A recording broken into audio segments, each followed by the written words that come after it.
ეხლა აქ რა არის გასათვალისწინებელი ჩამოკიდული ჭერის დროს. პირველი დადგა პერიმეტრი ჭერზე, პერიმეტრის შემდეგ დადგა ეგრეთ წოდებული ბორდები, ანუ გვერდები და ეხლა ვაყენებთ შიდა პერიმეტრს, აი ამ პერიმეტრს, რომ შემდგომ მასზე დაიწყოს პროფილები.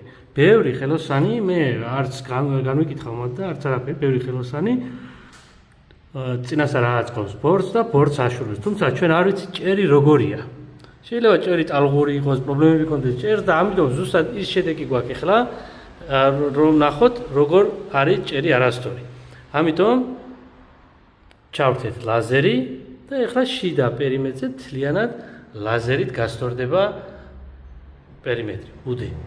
შემდგომ მაგაზე უკვე დავაწყობთ პროფილებს. ანუ ეს ერთ-ერთი კარგი მეთოდი არის, როდესაც გთხოვს დამკვეთი მილიმეტრებში ზომებს. თუ ასე ამ ფორმით არ გააკეთებ, აუცილებლად ცდომილებას მოგცემს, რადგან თვითონ ჭერს აქვს ტალღები.